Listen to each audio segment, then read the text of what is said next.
स्वागत। आज हम एक काफ़ी अहम स्रोत पर बात करने वाले हैं। ये जून 2025 में ईरान पर हुए अमेरिकी हवाई हमले से जुड़ा है। ऑपरेशन का कोड नेम था मिडनाइट हैमर। जी, मिडनाइट हैमर। हमारे पास जो जानकारी है उसमें मतलब पूरी घटना का ब्यौरा है।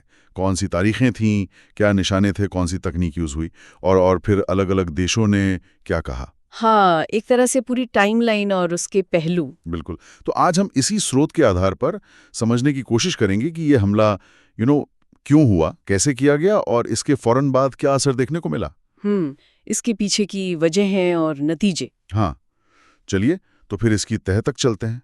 देखना होगा कि स्रोत क्या बताता है, कैसे ये सब हुआ। जरूर। तो स्रोत के हिसाब से जो मुख्य घटना है वो 22 जून 2025 की है। जी, 22 जून। अमेरिका ने ईरान के 3 खास परमाणु ठिकाने चुने, फोडो, नतांज और इस्फहान।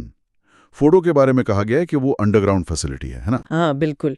फोरेडो जमीन के नीचे बनी संवर्धन साइट है।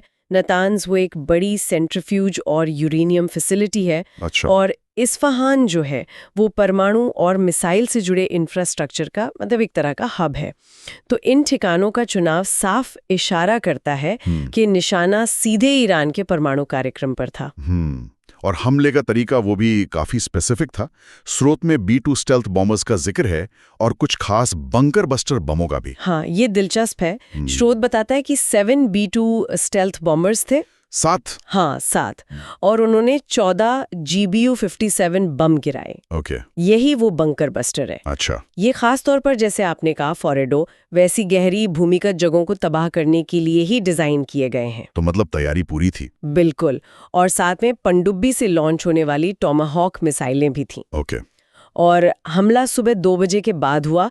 शायद रात का फायदा उठाने के लिए गोपनीयता बनी रहे और असर ज्यादा हो। तो इतनी बड़ी कार्रवाई हुई, अमेरिका ने इसे कैसे सही ठहराया? मतलब उनका क्या कहना था इस पर? स्रोत के मुताबिक अमेरिकी सरकार, उस वक्त राष्ट्रपति ट्रंप का दूसरा कार्यकाल था, वो इसे पूरी तरह सफल मान रहे थे। पूरी तरह सफल? हाँ। पेंटागन का दावा था कि इससे ईरान का परमाणु कार्यक्रम कम से कम 1 से 2 साल पीछे चला गया है। अच्छा, वजह क्या बताई? वजह ये दी गई कि इंटेलिजेंस रिपोर्ट्स थीं कि ईरान मतलब परमाणु हथियार बनाने के बहुत करीब पहुंच गया था, शायद कुछ ही हफ्ते दूर। और महीनों से जो डिप्लोमेटिक बातचीत चल रही थी वो नाकाम हो गई थी। तो इसे एक तरह का निर्णायक हमला कहा गया, मतलब बिना पूरी जंग छेड़े उनके परमाणु प्रोग्राम को रोकने का तरीका। और ईरान की तरफ से क्या प्रतिक्रिया आई? क्या मामला हाथ से निकल गया? साथ ही ये भी कहा कि कुछ जरूरी सामान उन्होंने पहले ही हटा लिया था। अच्छा, ये भी कहा। हाँ। फिर अगले ही दिन 23 जून को ईरान ने जवाब दिया। कतर में जो अमेरिकी ठिकाने हैं उन पर मिसाइलें दागी। जवाबी कार्रवाई। जी, लेकिन खबर ये है कि कोई जानी नुकसान नहीं हुआ और ज्यादातर मिसाइलें हवा में ही रोक दी गई। अच्छा, तो ज्यादा असर नहीं हुआ उसका? नहीं। और इसके तुरंत बाद 24 जून को एक तरह का अस्थायी युद्ध विराम हो गया। तो जो एक बड़ा टकराव हो सकता था वो फिलहाल के लिए टल गया।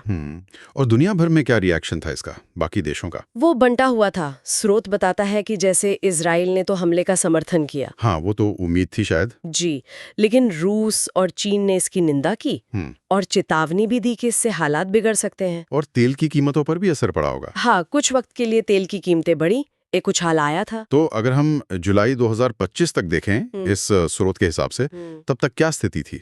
तो जानकारी ये है कि ईरान जो जगह तबाह हुई थी उनकी मरम्मत में लगा हुआ था और संयुक्त राष्ट्र के जो निरीक्षक हैं, UN इंस्पेक्टर्स, उन्हें भी कुछ हद तक पहुंच दी गई थी नुकसान का जायजा लेने के लिए। अच्छा, मतलब पूरी तरह से नहीं? हाँ, सीमित पहुंच।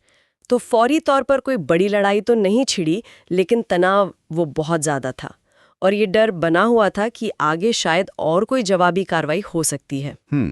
तो कुल मिलाकर इस स्रोत से ये समझ आता है कि अमेरिका ने ऑपरेशन मिडनाइट हैमर में ईरान के परमाणु ठिकानों को निशाना बनाया, काफी एडवांस तकनीक इस्तेमाल की। जी। ईरान ने फिर सीमित जवाब दिया और उसके बाद एक सीज फायर, एक युद्ध विराम हो गया। बिल्कुल।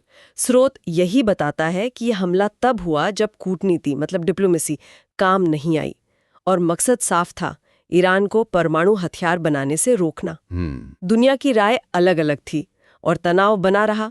ये घटना दिखाती है कि अंतर्राष्ट्रीय सुरक्षा और ये परमाणु अप्रसार वाले मुद्दे कितने पेचीदा हैं। सही कहा। और यहीं पर एक सवाल उठता है सोचने के लिए। स्रोत में कूटनीति के विफलता का जिक्र है। तो भविष्य में ऐसे संकट इस हद तक पहुंचने से पहले क्या किया जा सकता है? मतलब अंतर्राष्ट्रीय समुदाय वो बातचीत और बल प्रयोग के बीच सही संतुलन कैसे बना सकता है?